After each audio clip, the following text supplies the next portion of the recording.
வாழ்க வளமுடன், சுகம் சோழ்க. நற்பவி நற்பவி நற்பவி இறைவனோடு இணைந்திருப்போம்.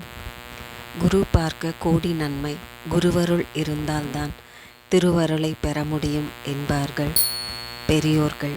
குருவே சகலத்திற்கும் ஆதாரமாக திகழ்பவர்.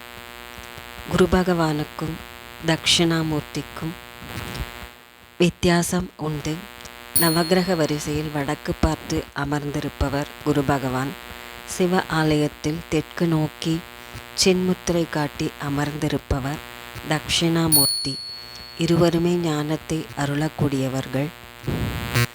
அவரவர்க்குரிய மந்திரத்தை சொல்லி வழிபட பரிபூரண அருளை பொழிவார்கள்.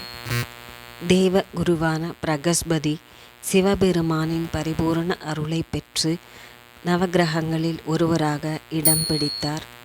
நவக்கிரகங்களில் குரு பகவான் என்னும் பேரும் பெற்றார். தன்னை நாடி வரும் பக்தர்களுக்கெல்லாம் அருள்மழை பொழிகிறார்.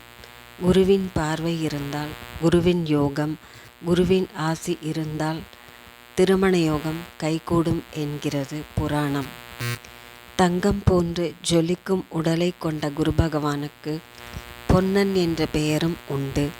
கல்வி, அறிவு, திருமணம் முதலிய சகல நன்மைகளையும் அருள்பவர் சுபகிரகங்களில் ஒருவரான குரு பகவான்.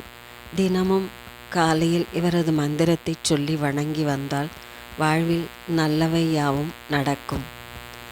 வியாழக்கிழமைகளில் அதிகாலையில் எழுந்து குளித்து ஜெபிப்பவர்களுக்கு பொன் ஆபரண சேர்க்கை, பொருள் சேர்க்கை உண்டாகும்.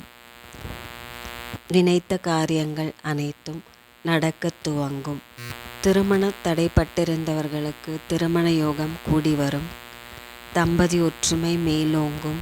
தொழிலில் அபிவிருத்தி ஏற்படும். உத்தியோகத்தில் உயர்வு கிடைக்கும். வாழ்வில் முன்னேற்றம் ஏற்படும். கடன் பிரச்சனைகளில் இருந்து விடுபடல். சொத்து சேர்க்கை நிகழும். சுபிட்சமான வாழ்வை தந்து வளமெல்லாம் அருள்வார். குரு பகவான் காயத்ரி. ஓம் ரிஷபத்வஜாய வித்மஹே கிருணி ஹஸ்தாய தீமஹி தன்னோ குரு பிரச்சோதயாத். இடபக்குடியை கொண்டவனே, தடங்கல்களையும் தடைகளையும் தகர்ப்பவனே பிரகஸ்பதி. வியாழ பரமகுரு நேசனே, கிரகதோஷமின்றி எங்களை வாழ வைத்து அருள்வாய் என்பது இதன் பொருள்.